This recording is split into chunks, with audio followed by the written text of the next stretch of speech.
And so there are actual, when you go into Google Classroom, you'll see that there are dates, but even after the due dates, you can still respond. You can still respond to others. I wanted to actually comment on a couple of things that several said.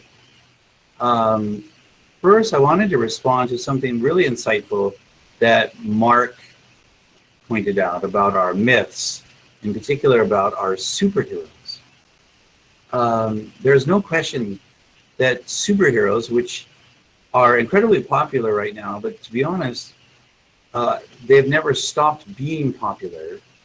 I think the main thing that's different about it right now is that it's gained a kind of Hollywood popularity. But as far as having a large following, it's been popular for a long time. But one of the things that's interesting, and a lot of study has gone into superheroes, because superheroes are very much like our North American myths. From about the 1940s, really up until the 1980s, the dominant superhero company was DC. So DC Comics dominated. And one of the things about DC Comics, which has things like Superman, Wonder Woman, Batman, one of the things about DC in general is that the heroes there are based actually on Greek myths, on the Greek gods. The creators of the DC Comics explored Greek mythology in creating a lot of their superheroes, like Superman. And one of the things that is very much like the Greek gods that we'll notice is that they're essentially indestructible. I mean, Superman is himself almost indestructible. He is very powerful, and he's also very good.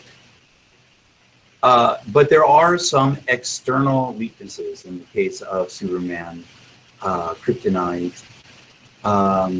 For others, they have various external weaknesses. But other than those external weaknesses, they're pretty indestructible. Marvel comics are generally based on the Norse myths, the Northern European myths. And one of the things that's unique about the Norse myths, as opposed to the Greek myths, is that those gods are often mortal. They're not immortal. They can be killed. They often are killed. They sometimes even have no particular superpower other than their brains, they're real smart, or just their knowledge. But their weakness is internal. So they're very much vulnerable, but their primary weakness is internal. So you have a Marvel character such as a Incredible Hulk, whose primary weakness is actually his own anger, himself. You have someone like an Iron Man, whose primary weakness is his own ego, which actually is very common in the Marvel characters. And they're very, very much mortal. And not only are they very mortal, some of them really have no actual superpowers as such, but rather they have trained in some area. You take someone like a Hawkeye or a Black Widow, who don't really actually have superpowers as such, but have been trained. Now, it's interesting, going back to how myths shape us. When you think about Superman, Wonder Woman, and such, those superheroes those stories were central to the American psyche, going through the warriors, the war years, going through much of the difficulties of the 20th century. And those kinds of heroes, those kinds of stories help to shape the sense of we can do this, we any weakness that we actually have is going to be external, and we can fend that off. We begin to find, beginning especially in the 90s, but coming into the 2000s, the popularity of the Marvel comics, where the superheroes again have their own internal weaknesses, and this very much fits in a kind of post-Vietnam era North America, where Americans themselves begin to feel vulnerable, begin to realize that perhaps the weaknesses that we have are within ourselves, and that is much more appealing. The one DC comic character that is most like the Norse gods and most like Marvel would be Batman. Batman, who has no actual superpowers, but rather just his own brains, his own wealth, his own training, and all of his weakness is his own real psychosis. Very much like a Marvel character, very much like a Norse mythology. And so easily, Superman has been eclipsed by the popularity of Batman, because that story seems to be one that resonates and is figuring into who we are as people. So that's one of the ways I mean when I say that we are shaped by myths, but also we shape the myths. So I hope that maybe helps to make that clear, how the stories that we tell ourselves do actually shape who we are as people. I think it was Faith. Faith had a wonderful comment talking about how our history is very important, and she and I were discussing about, do our fictitious stories also shape us? They both do. Our historical stories and the stories we tell ourselves very much become a part of our psyche. I'm curious to see, this would be an interesting study, and I'm sure people are doing it, but it would be an interesting paper for your first paper, just how some of our own more modern myths that we tell ourselves are beginning to shape us. Like, for example, the Disney princess mythology. And even the Disney princess mythology is evolving right now. Of course, various stories that people are binging on, even at this moment on Netflix, have a kind of mythic quality to it. And these stories that we tell ourselves are absolutely central to the kinds of society we become, the kind of people we become, for good and bad. So I hope that makes some sense. And I hope you're all having an okay time getting into the chat, into the Hangout. I really, really, really appreciate that Mark saved it and put it up, and I'm hoping maybe we can entice him to do that again. I will have some questions based on what we're talking about. But today, I would like to talk a little bit about Genesis. If at any point, please feel free to go in the group chat and ask questions, whether they're questions about the class or about what I'm talking about or what we talked about on Monday. But before we do, I want to talk a little bit about the nuts and bolts of the class. I have a sense that 2 hours is just too long to sit and listen to me jabber on. How many of you are feeling that way, that 2 hours is an awful long time? Maybe somebody can give me like some feedback on that. Just say yes, too long, or just right, or I think it's a very long time. And so what I would like to do is shorten it to about an hour, or maybe an hour or so, maybe a little bit longer than that. But then include some smaller, maybe 5-10 minute discussion videos that I would just put up that would just be available to you. It wouldn't be live, but just that you could watch, that would just kind of add to the discussion. And I just think that would be more tolerable.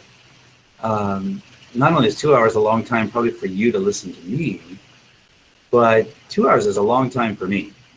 So good. Generally, I'm seeing people say, yes, that sounds good, because it is kind of long. So we'll try to cut it short, and then I will add intermittent video clips and comments and things for you to see that will uh, add to our discussion. And if everyone's good with that, then that's what we'll do. And let me talk a little bit about probably the single most important and dominant mythology that has been a part of our lives, whether we realize it or not, and that's the Bible. There's no way around it that Western culture, Western civilization is shaped by the Bible. Even people who don't believe in the Bible or have never read the Bible, how they view the world, their sense of what is good and bad, their sense of justice and mercy, their sense of right and wrong, it has been shaped by the Bible. In particular, what we often call the Old Testament, or the Hebrew Bible, if you will. One of my interests is in Hebrew. When I was in college, I went to Pacific Union College back in the 1980s. And I took two majors. I had a double major in both English and in theology. And I loved both. I actually was going to be a pastor, and I was a pastor for a while, but then also went on to finish getting an English degree, which is what I then went on to graduate school for. But I loved Hebrew. I fell in love with reading the Old Testament in some of the original languages. It became kind of a fun obsession of mine. And when I was working on, when I was in graduate school, I wanted to do something that combined my interest in literature, mythology, but also the Bible, because I'm very passionate about the Bible. I'm very much passionate about God, although my teachers certainly were not at the school I went to at Sonoma State University. And so I asked if I could translate the book of Genesis from Hebrew, in particular the Masoretic text of the Hebrew, into English. And they went ahead and let me do that, as long as I decided, I went about my translation in such a way that any time I came to a place where there was debate on which way to go in the translation, that I would take the road less traveled. So not the one that every single translation has, but the one that maybe is less, one that is arguably correct, but not necessarily one that's typical. Now you're thinking, well, wait a minute, how does that work? Because I thought we pretty much know what it says. Well, let me explain something, if I may, and it will help make a little sense of what I'm going to talk about. English, of course, is a screwy language. I don't know how many of you for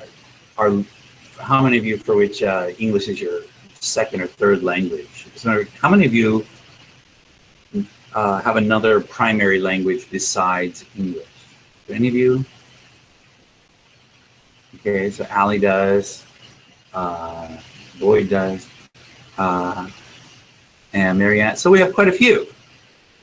Sophia does. So we have quite a few who have learned English actually as a kind of second language. So I don't have to tell you that English is a screwy language, and I'll tell you why. It's strange actually that we can actually date the birth of English, and that would be in the year 1066 AD. What happened in 1066 is you had these Germanic tribes who had come over from Northern Europe, like the Angles and the Saxons and the Jutes and even the Celts, and they had migrated over into what we think of today as the British Isles. So you had these Germanic tribes, and in 1066, the Normans, essentially the French, came over and attacked and took over the island. And from that point on, the Germanic languages of the Angles and the Saxons and the Jutes, especially those three groups, began to mix in a little bit with the Norman language, or French. And we began to see a new language coming out of it. Now, it was believed throughout medieval Europe that the language of heaven was Latin, that the angels spoke Latin. When we go to heaven, we'll all speak Latin, which is why if you went to a university, your primary training was in Latin, because that was the language of heaven, of God. Now, somebody got the harebrained idea that that as this new language was forming, as this language of French mixed in with these Germanic languages was forming into a new language, that they should somehow Latinize it. Now, the problem with that is that it didn't work, because you have Germanic languages and you're trying to turn it into a Latin language. So they tried to take Germanic, not German, but Germanic, meaning the Northern European languages, and impose Latin rules onto this new language that was forming. Problem is, it didn't work. So that's why in English, for every rule that we have in English, there are as many or more exceptions to that rule. So it's a language that doesn't exactly work right, which is why it's very difficult to learn, because you have a Germanic language trying to be a Latin language. If any of you know a Latin-based language like a Spanish, Italian, or French, you know that once you learn the rules, yes, there are some exceptions, but for the most part, the language follows the rules because the language works. And that's not true of English. That's part of what makes it difficult. The other thing that makes English so hard is that English is an enormous language, vocabulary-wise. There are so many words in English, more than any other language. And my theory on that is that the true language of the Western world is law. We worship law. We love law. All you have to do is go through the history of the Western world and you see us arguing over law. Watch television and they're all about law, either police shows or lawyer shows or things like that. We love law. And what is law? It is an argument of language. If you have someone who argues in front of the Supreme Court, what are they doing? Well, they're arguing semantics. They're arguing language.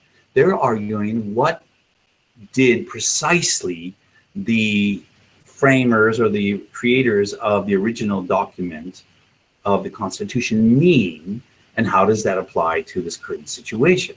They're arguing language.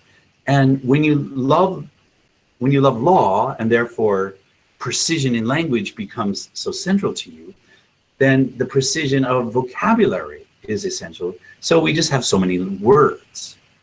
As a matter of fact, English vocabulary-wise is 4 times larger than the next biggest language. We love precision. And when we hear someone say something that there seems to be some debate about what it actually means,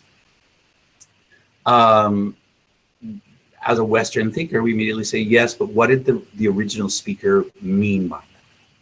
Now, Hebrew is not like that. Hebrew is a very small language. It has a very small vocabulary. It has, by that I mean it's not primitive, but it is a very small language, which means that unlike English, where precision of meaning is the most important, in Hebrew, like many other languages like it, the nuance of meaning is what's most important. So it's not unusual in Hebrew that the same word or phrase or sentence is called on to mean 1, 2, 3, even 4 different things. And sometimes those things don't agree. And you have to figure out from the context what the actual meaning is. And sometimes even then, you're not really sure. So it's possible to have one word that could mean 4 different things. And there could be some debate about what that means. That's very difficult for a translator translating Hebrew into English, a precise language. Now, the ancient rabbis would argue that they were all correct. If you have one word that can mean 4 different things, they're all correct, even if they may contradict. Now, that just makes my head hurt right here. but in general, we can figure it out, but very often we have to try to figure it out. And this makes translation very challenging and hard. And I will give you a good example of how this is at work.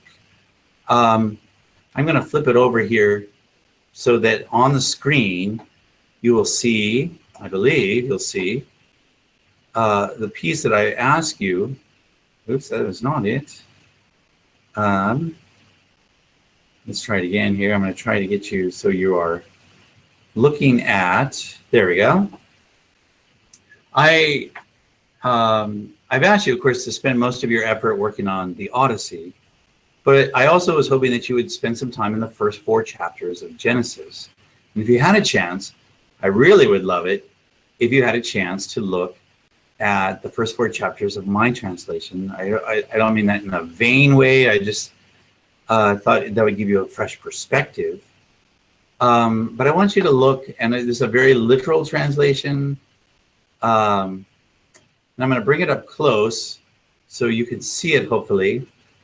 Now notice I say, it starts here, it began when Elohim first crafted the sky and the earth was crude and chaotic, and darkness covered the abyss, and Elohim's breath hovered over the waters. Now Elohim is like our word God. It's not his name. His name is not Elohim. It's just the generic word God. And Elohim said, "Let light be," and light was. And that's pretty much the flavor of how the Greek goes. Now, there's an interesting thing that you may find, and I'm going to move over here to page 2 here.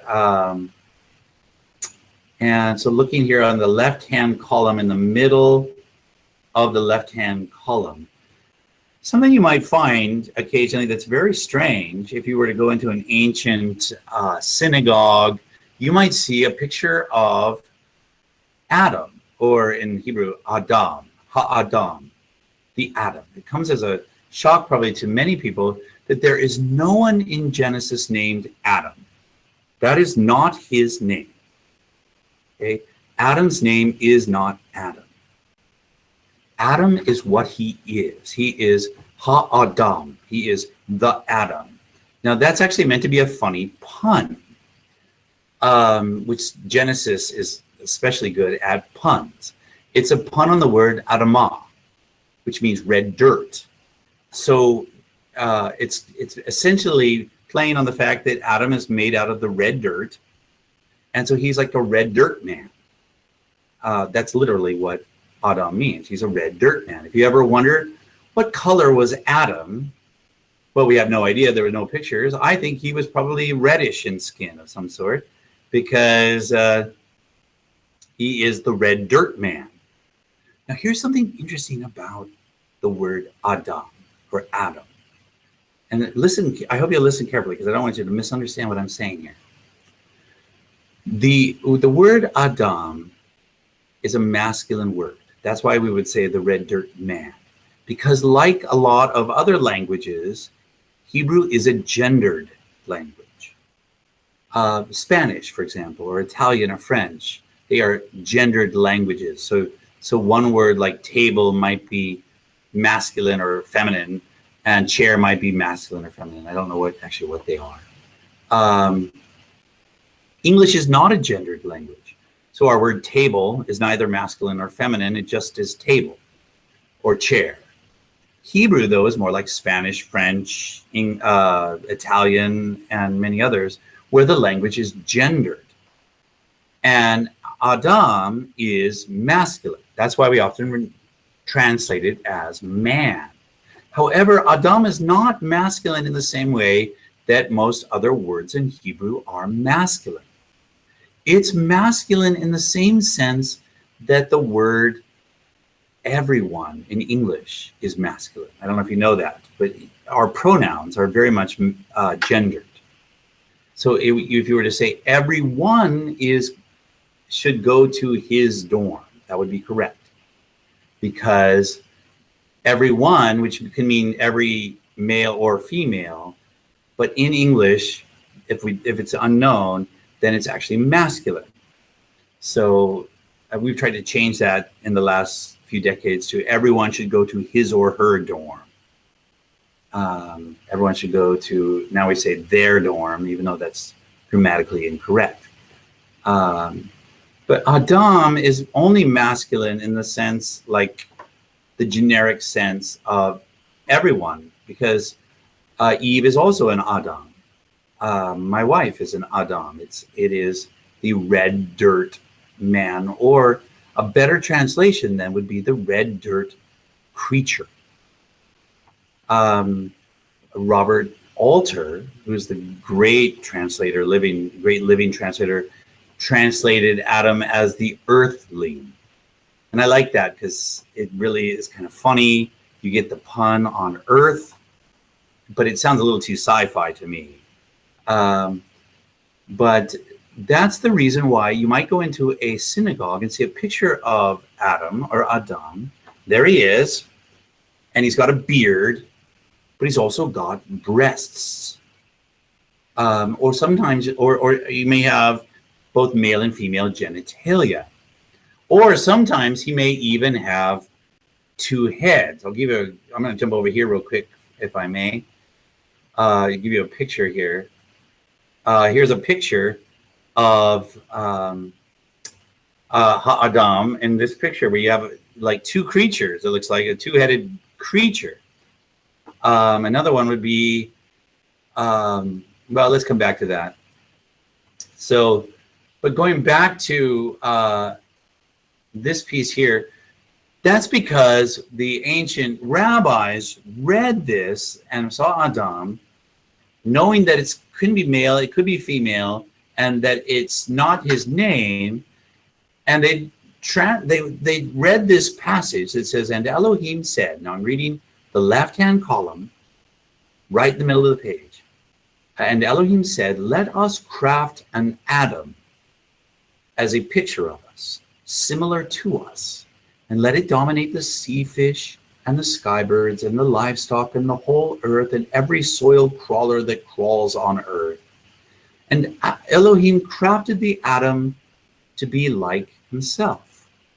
And he crafted it as a picture of himself. And he crafted it both male and female.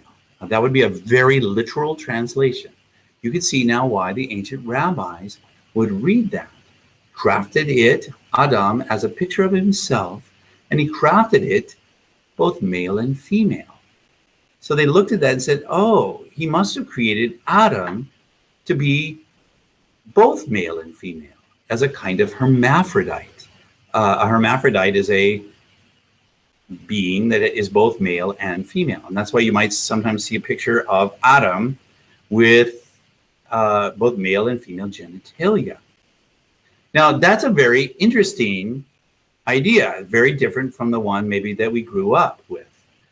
And this is an idea, of course, that many Jewish people have grown up with, very different from the Christian perspective, where typically Adam is created as masculine, and later on we're going to have this story. I'm going to move actually to chapter 2 of Genesis, which is page 3 of the handout I gave you. So here, but you can see it on the screen, I'm hoping. And right here, this top of the page of the left-hand column. And of course, Ha'adam, this creature that was created both male and female, is looking at all the animals and realizing that they have a partner. He's giving them names, and he sees that there's a male giraffe and a female giraffe and a male seal and a female seal and a male panda and a female panda, and he seems to be kind of unhappy about it because he doesn't have a buddy. And so now the name changes. Instead of just Elohim, his name is Yahweh Elohim. So that is actually a name, a masculine name, Yahweh. Yahweh being, again, a pun. We get that name from Eve, which means I be or I am.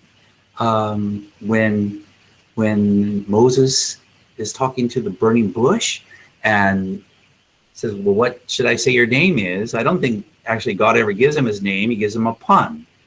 He says, Ebe, I am, I be.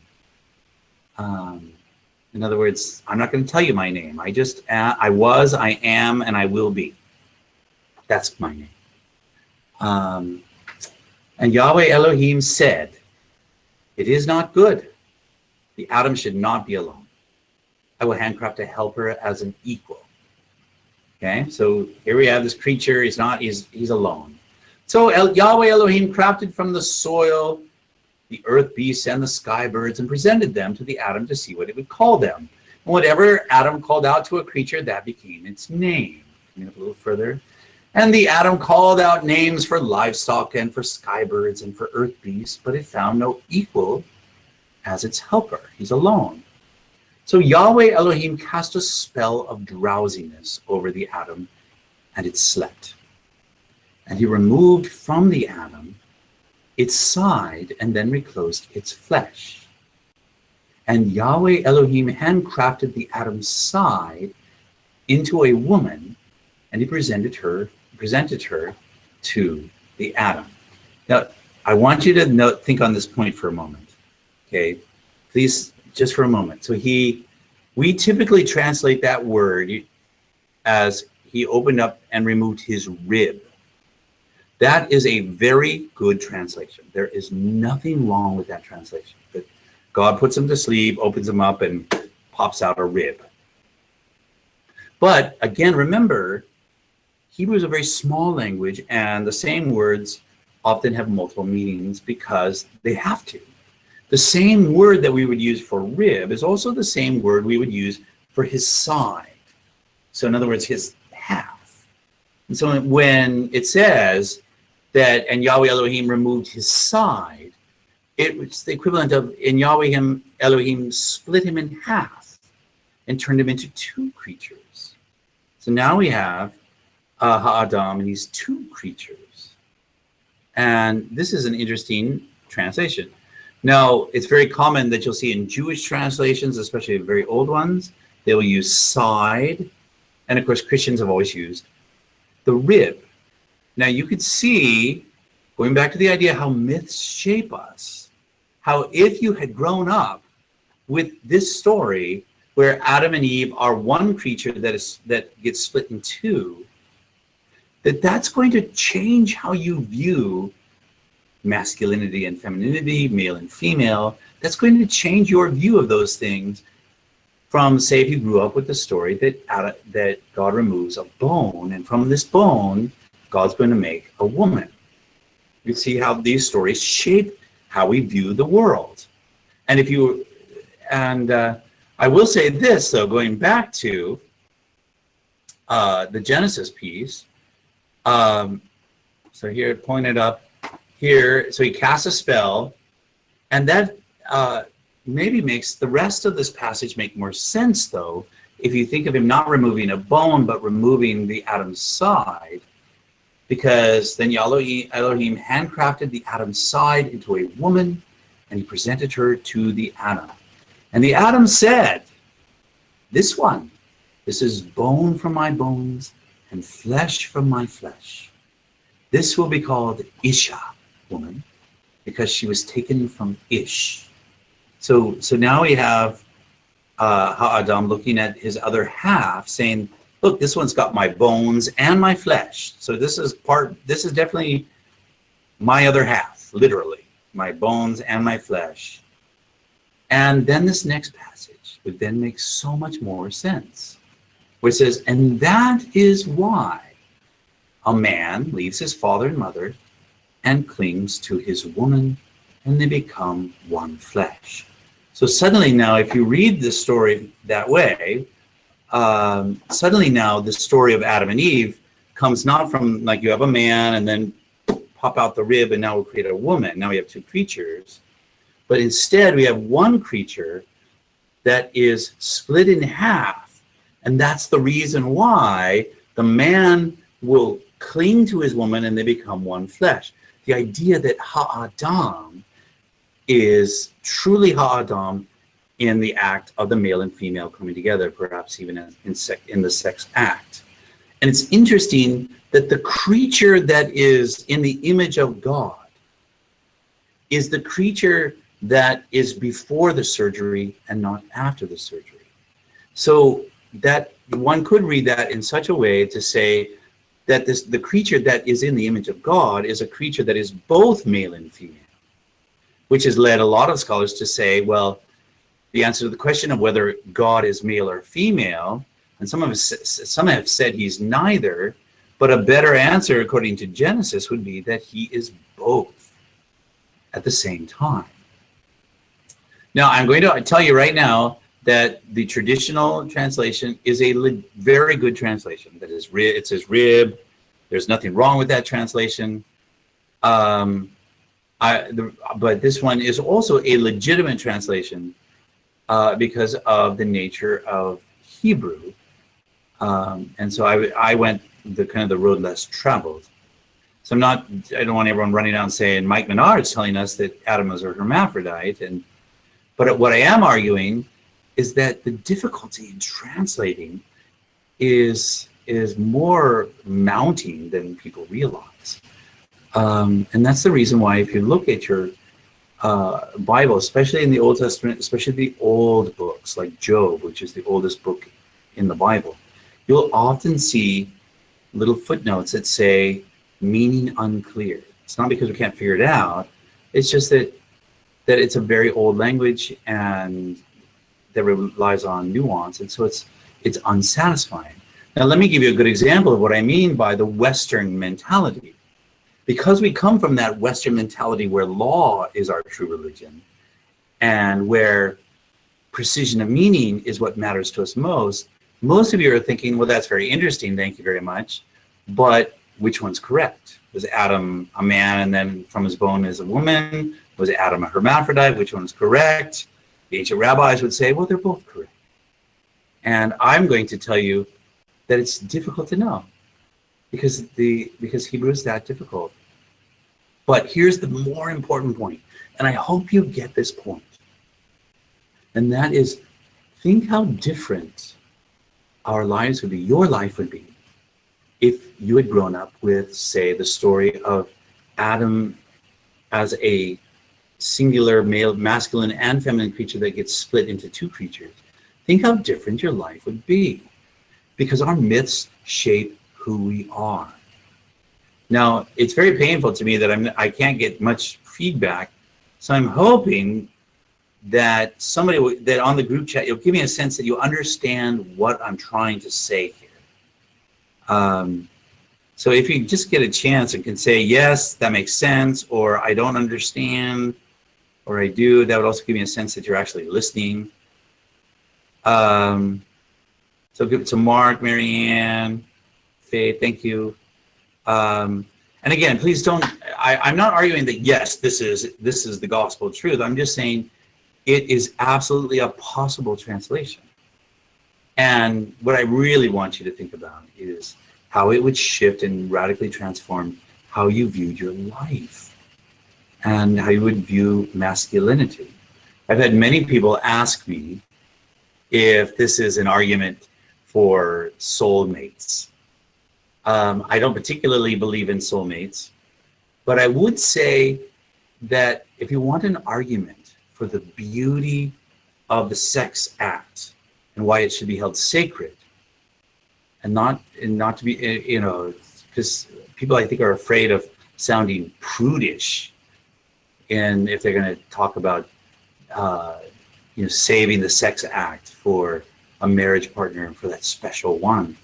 I don't think it's prudish at all if you think of it in the terms that the thing that's really miraculous about the sex act is reuniting actually and becoming the complete person. Now, this does not mean you have to have another person to be a complete person. So I hope nobody thinks I'm saying that. You are a complete person as you are right now. One of the things that's also challenging, though, about Genesis and in translating Genesis is what it doesn't tell us. I have given you a handout that's in the materials of handouts, and it is an essay called Odysseus's Scar. And I'm not, I don't know that, I'm not saying you have to read it. It's not required reading. But for those of you who want to explore this further, I think you'll find this interesting. But it's written by perhaps one of the greatest literary critics of the 20th century, Erich Auerbach. Erich Auerbach. He was a German thinker, literary critic. He was critical of the Nazis during World War II, which was not always safe. They put him under house arrest, but it was not too bad because they gave him paper and pen so he could write, but they didn't allow him any of his books. And while he was there under house arrest with none of his books, he wrote this enormous book called Nemesis, which I love that book. It's a great book. He quotes enormous passages of literature. And he argues that Genesis and Exodus are the greatest works of literature. Now, he doesn't believe in God, but the greatest works of literature until Shakespeare. And he argues that the greatness lies in what he calls gaps. The fact that the stories, I don't know if you've ever noticed this, but the stories in Genesis don't always tell us all the details. They leave things out. Let me give you a good example. Jumping to chapter 4 of Genesis, where we have the story of Cain and Abel. And I'm going to jump over here. I hope you can see where I am here on chapter 4 of Genesis. Here, I'm going to put it up on your screen. And now in my translation, I have used the words as they sound in Hebrew. Oops, I don't think that's working right. Let me try that again. I hit the wrong button.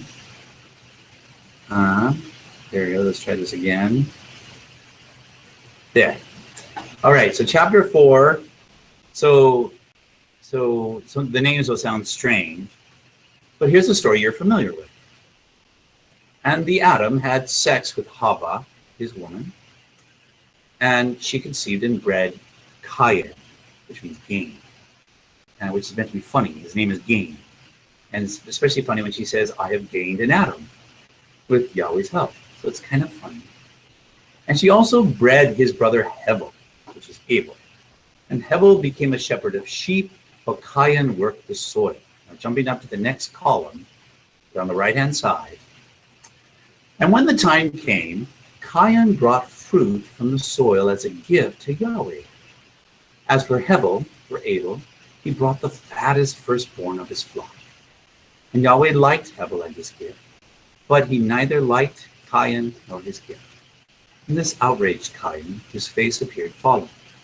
That seems harsh, by the way, of Yahweh, doesn't it?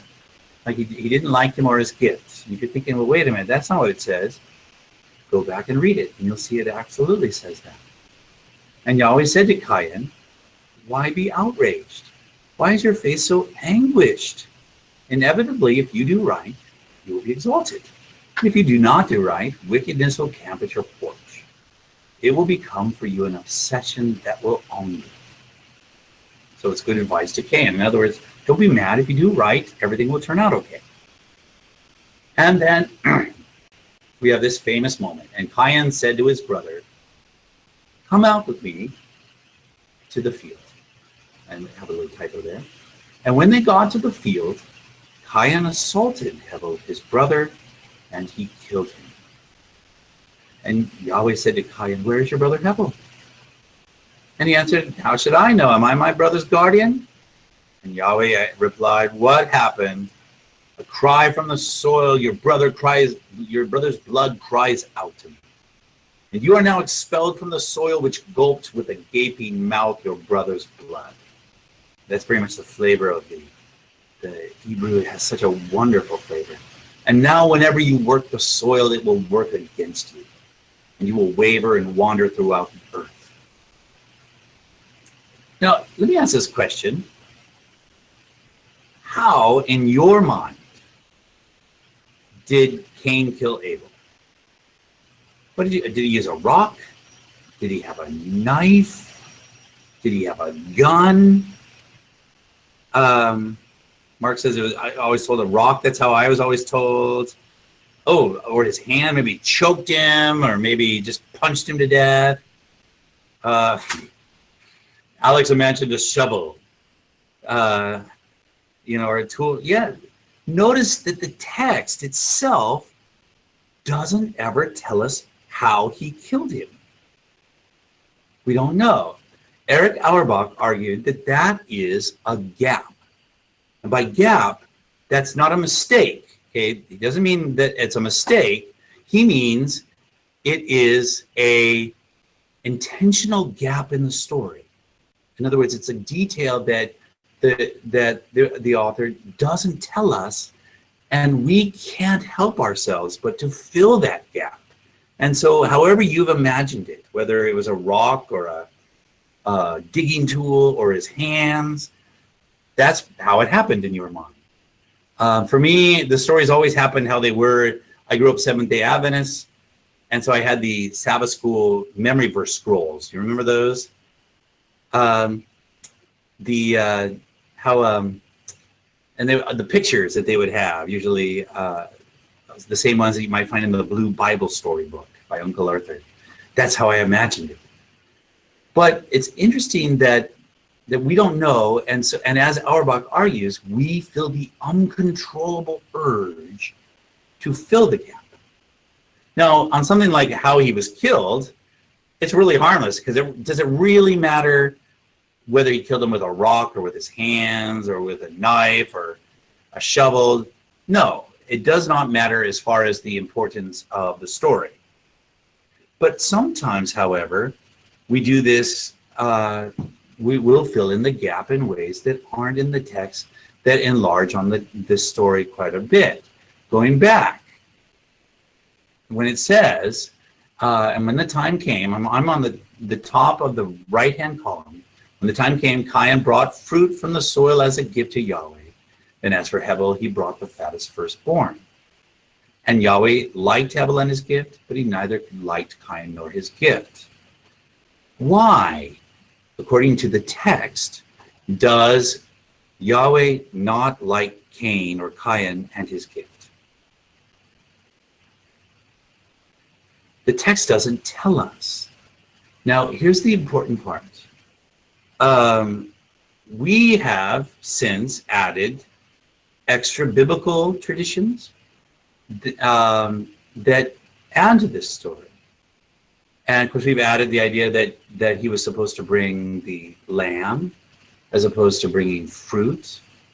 That, by the way, is nowhere in the text. There is nowhere in the text where we are ever told that the reason why Cain's gift is rejected is because he brought the wrong gift. It's never told to us. It's a gap in the story, and we feel the incredible urge to fill it. Now, we're very fortunate in many ways that we do have some extra biblical sources that have filled in that gap for us, but you can see how we do that. And in this case, it's not a dangerous thing, but it could be because we've become so familiar with these stories that we don't realize sometimes whether we're reading the actual story or whether we're reading the fill that we've added to the gap that's in the story. Does that make sense, what I'm saying? So this is a kind of interesting thing that's inevitable as we read, and it's also something that is harmless and sometimes harmful. Now, I personally do believe that the reason why his gift is rejected is that he is told that he should bring the lamb. But I will also acknowledge that the text never ever says that, ever. That's not in the Bible. That's something that is added as part of tradition, as part of rabbinical tradition, and then later on other things. Adventists, of course, would add the spirit of prophecy into that. But these are things that are actually not taken directly from the text. So this becomes interesting when we realize that the stories have shaped our lives, but not just the text itself, but we are also shaped by additions to the stories that we have. And which maybe encourage us to reread the Bible and look for those kinds of things. I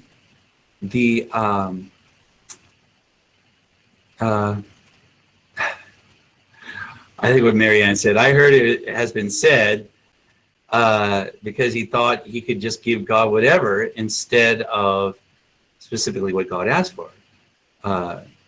And that is, and then he says, was that his sister, LOL? And that is, that's the common tradition. Anyway, so my point here is not to say, hey, wait a minute, how come this doesn't say?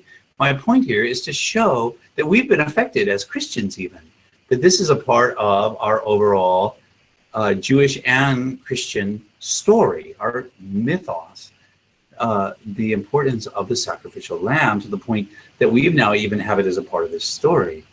And that's not to say it's not there, but it's not overtly there in the text. It's interesting to read through the Bible now and then ask yourself, these stories have affected me, but am I affected by the text, or am I affected by the text along with the fill or the traditions that surround the text? Can I even possibly, is it even possible to read the text with new eyes?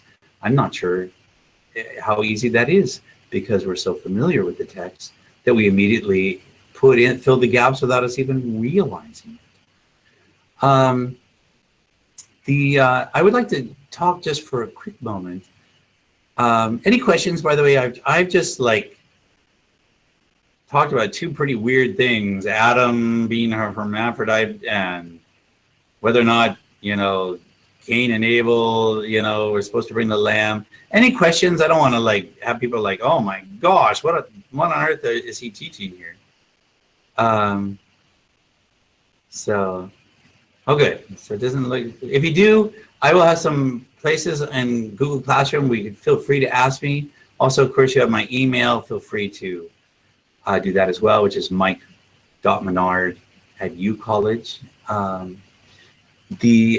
want to talk a little bit for a moment, though, something I did not ask you to read. Talk about the myth of the ark.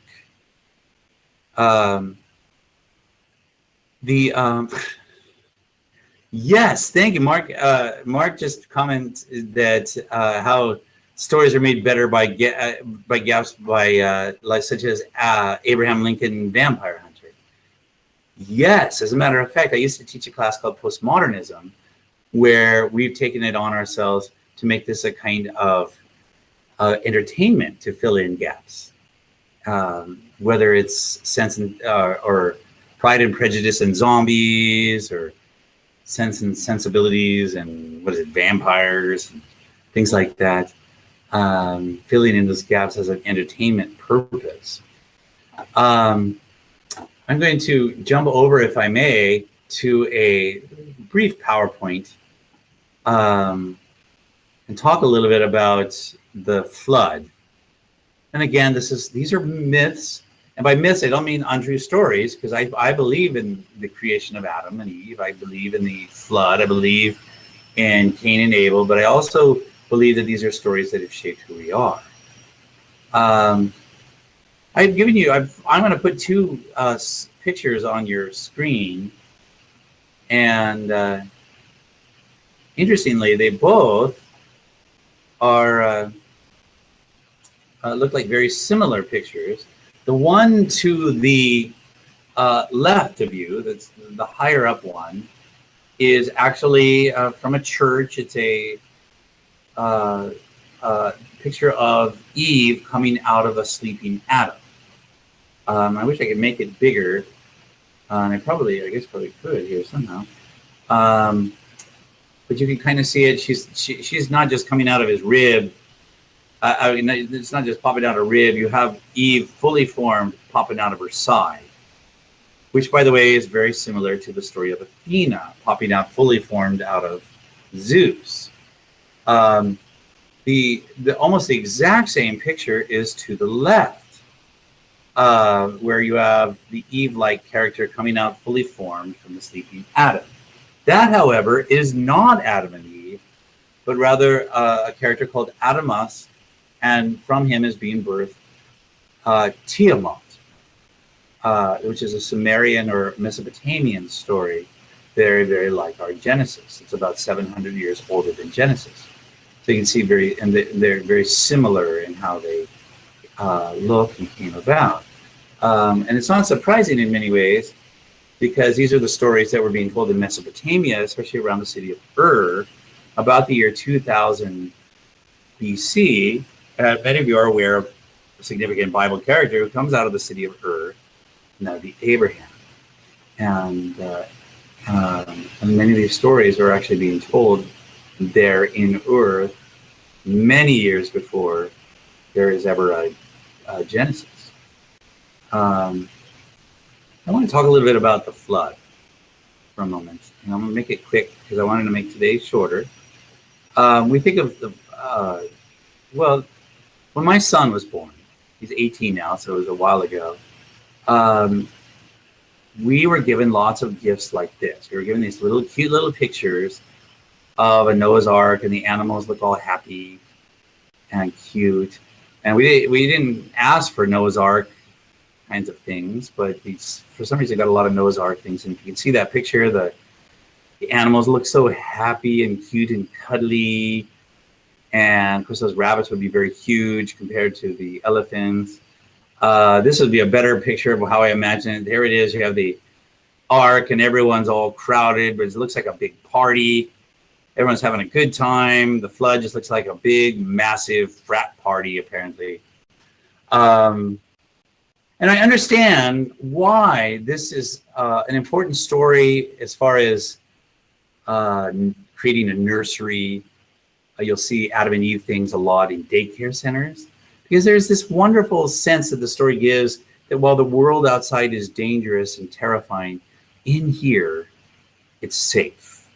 And so like the ark, it's safe here. It's a wonderful story that gives comfort. But the truth of the matter is that's nothing like what the actual story is telling us. It's a terrifying story. I like this picture better, where you have an ark, you have the animals in there, and you can know there's a whole lot of vomiting going on in there, and seasickness, and you know it stinks with all the poop, and I don't think it sounds like a party at all. I like how terrifying this looks. This one's even better. You know, this massive boat out there on the waves. When I was a kid, like I said, I grew up with those memory verse scripture rolls, and here's the picture that we had. Oh, when I was 7 years old, I saw this. This was so disturbing to me. It was also in the Blue Bible Story book. And I thought, someone opened the door for them. They're going to die. And I don't know why that was very terrifying to me. It's really a horrific story, because you have very few people going into the ark. Everyone and everything outside the ark is destroyed.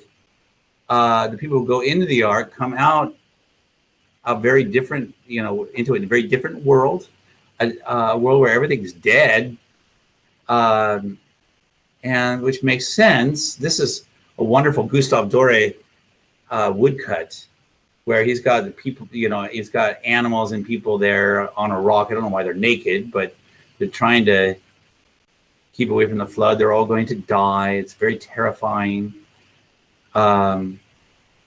which makes sense if you think about the story of how Noah responds from the flood. He does something that's very rational. He comes out, of course, first of all, the animals all come out. He has a big, massive barbecue. The smell is, the smell goes up and is pleasing to. There's a rainbow, all very similar to the Gilgamesh epic, which I've given you in a handout if you want to read. We don't have time to read that for this class, which breaks my heart. But the first thing he does is he plants a vineyard, makes wine, gets drunk, gets naked, curses his youngest son, and then he disappears. And actually, Genesis tells us he lives for another 300 years, but we never hear from him again. Tradition has it that he goes up into the mountain as a kind of hermit, but essentially disappears. This actually is a perfectly rational way to imagine that Noah would respond to this. Because, I mean, you've just seen the entire world decimated. You and your family are all that survive, few animals. You come out, it would make sense he might get drunk. It would make sense that he would act irrationally. This is very much a part of the story. Now, again, going back to how mythologies change us, it's important that when we think about the flood. The flood is a beautiful story, but also a terrifying story. And we tell it for different purposes. And my point here is that we use that story often with children to give them the comfortable feeling of, you're safe here inside. You're safe here at home. You're safe here with us. You're safe here in this daycare. I think that we still tell that story this way, but I think the stories in the Bible also lend themselves to richer, deeper, and more realistic readings too that would affect how we look at these and how we look at the world. That here is Noah, who is obedient to God, and there's nothing in this response that says he is in any way sinful or rejecting God, only that he is severely damaged by it. Now, think about this for a moment: how we in our Christian life, how it affects us differently if we recognize that sometimes obedience to God, or even doing the right thing, can be a harsh thing and even a damaging thing. I'm suggesting that Noah here is going to probably spend the rest of his life with PTSD. Thank you, Mark. With severe PTSD. He's done the right thing. He did the necessary thing. And sometimes doing the right thing is hard and hurtful and painful. That changes how we view our lives. If we would begin to tell ourselves, especially as more mature spiritual people, that sometimes doing the right thing isn't the comfortable thing, may even be the damaging thing. We certainly talk about martyrs, but we don't often talk about what about those who weren't martyred, but went on to live and had to suffer in other ways. That sometimes obedience is like that, and this is a part of the beautiful thing, I think, of God will wipe away all tears from their eyes, but also recognizing that life sucks sometimes, even for those who are obedient. But how we tell our myths and how we tell our stories affects how we view the world. Now, I have asked you for your first paper to examine how myths perhaps have affected your life or have affected culture. And you could do that in a very impersonal way by maybe looking at the various kinds of myths, either that we've looked at, like, for example, I'm looking at Genesis. We're now going to go into the Odyssey. If you want to look at any story from the Bible, even just talking about the great stories that we live by today, how they affect our culture. I've asked you to write this paper.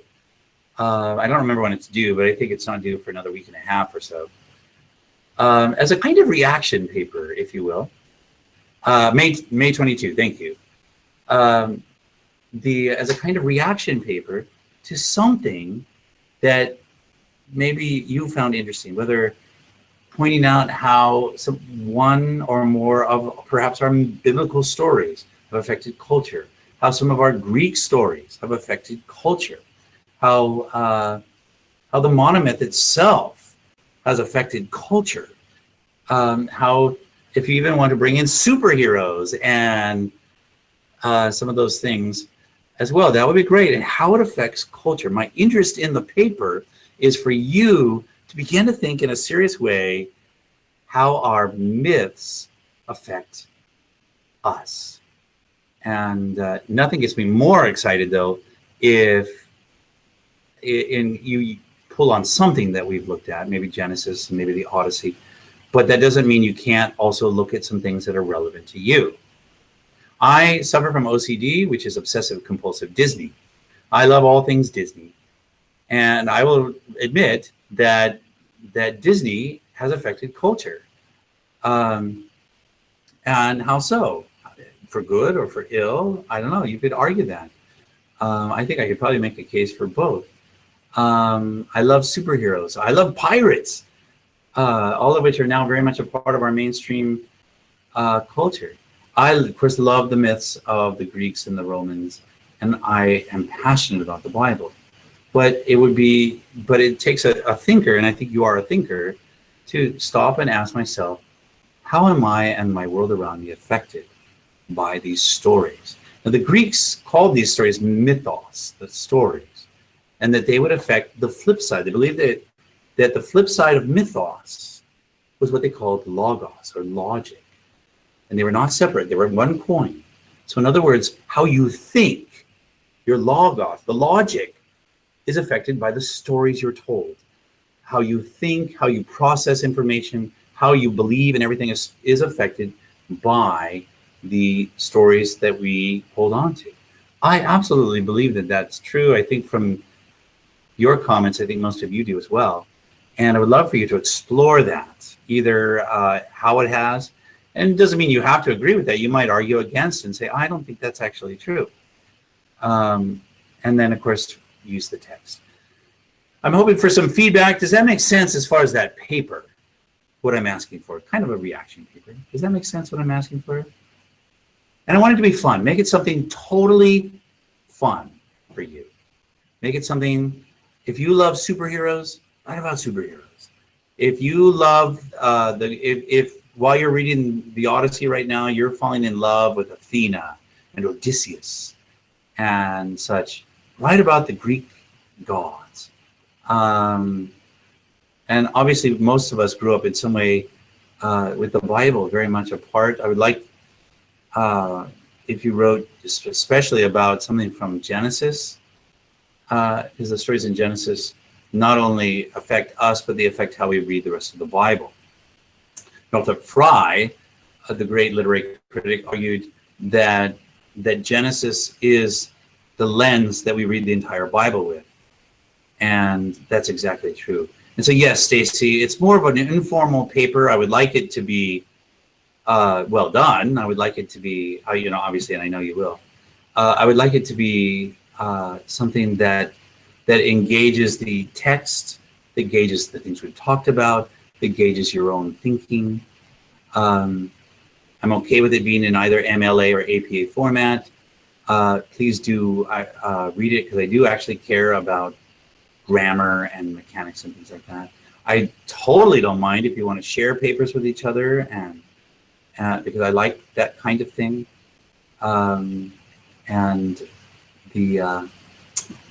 Anyway, so I'm hoping. Paris has asked if we could use first person. I'm going to go ahead and say yes for this paper. Typically, I like it in third person, but this one is okay. The entire paper, a description of what I want from the paper, is in Google Classroom. So you can actually go look up the document. It gives you precisely what I'm asking for. And if you have any further questions, you can ask me right there in Google Classroom, or email, or you can text me. Feel free. But yeah, if you go into where all the handouts are, one of them is paper number 1. I'll also repost paper number 1 in the front. I'm going to go ahead and end it here, because as I said, I'm going to end shorter, and I'm going to, instead of having 2 hours of me yakking, I'm going to then intersperse occasional thoughts, questions, comments. But before you go, let me just say a couple of things. I would like for you to have read the Odyssey, the books that I've asked you to read, by Monday. If you're really cramped for time, make sure for sure you read books 9 through 12. Okay, there are 24 books in the Odyssey. The reason why there are 24 books has been up for debate, but the probable reason is that they were 24 scrolls. It's a 40,000 line poem, and you couldn't fit 40,000 lines in a single scroll. As a matter of fact, you couldn't fit 40,000 lines on 2 or 3 scrolls. It took about 24 scrolls. And so, to be honest, each of those books is likely a scroll. And it's also very possible that each of those books was a telling. Because what would happen is that this is meant to be read aloud. And if you read it aloud, you'll see that it's got an oral quality to it. Read it aloud. Hear how he repeats himself over and over again. And that's because he's telling a story orally. The same way we tell stories orally, and it has a kind of repeated quality. He's not writing it down. More likely, he's telling it. At some point, somebody wrote it down. A bard would come into a town and would entertain people with a show, if you will. And Homer, being one of the best, would come in and possibly even over 24 nights, would tell this epic story of the Odyssey. One thing that makes it challenging is that this is a sequel. You don't have to know everything that happened in the Iliad, other than there was a war between the Greeks and the Romans. And the Greeks won, not the Romans, but the Greeks, the Trojans. The Trojans, the Romans believed would become the Romans, and they win after 10 years of fighting because of Odysseus. But Odysseus and his men are going to do something bad that are going to that's going to make it so he can't go home. So how many of you have begun reading the Odyssey and have found it at least mildly interesting or mildly boring?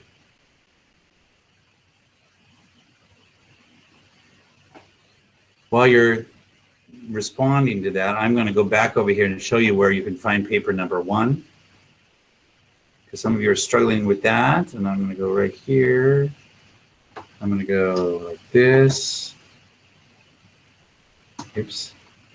I'm going to go over here. So, oops, sorry. Let me see if I can find. Let me get to Google Classroom. Okay, so here we go. Here's Google Classroom right here. And if you scroll down just a little bit, you see that there are still some things, and some of you still have not had a chance to respond. I would love still to hear your response, for example, to the one about, are you a fan of literature of reading? Most of you have done that, though. I hope you found this really interesting, not that, but the piece from Dana Gioia. But anyway, going back up here to About. Okay, up to the top here, there's About. Click on About. There is a section called Class Handouts and Readings. There are all kinds of readings, but above that, paper number 1, Literary Autobiography, due May 22. If you click on that, there's a PDF that has it. Does that make sense? And so I'm hoping that, and I'll also post this, I'll repost this on the front page on the stream, so you can just pull it right up. So it's right there. I know it's challenging. I know the Odyssey is challenging. I encourage you, put a do not disturb sign on your door. Do what you can to slog through it. Go to YouTube and listen to it read if you need to. Read it out loud to yourself. That's a great way to do it. But just understand that it's a story of a man trying to get home. He's been gone for 20 years. His son, who was born when he left, is now almost 20 years old. He goes setting out looking for him, and Athena, the goddess, is trying to help him and helping Odysseus. And everybody's at work to either try to help him get home or help him not to get home. And I'm going to give you a little hint, he's going to get home. So, all right. So I hope that was useful. And I hope you found that interesting. And I'll have some questions put up in the morning for you to answer about today's talk. I hope, like I said, that it made sense, and feel free to ask questions if you have some. And I appreciate you all hanging in with me. I also hope you have a great day and enjoy this weather. And I'm going to go over to the faculty and staff banquet where where they go and they say goodbye to everybody, which I never like because everyone says goodbye to each other, and that's always sad. Anyway, have a great evening. We'll talk again on Monday, and I will see you live on Monday. And I'll be posting some videos and questions throughout. All right, thanks everybody.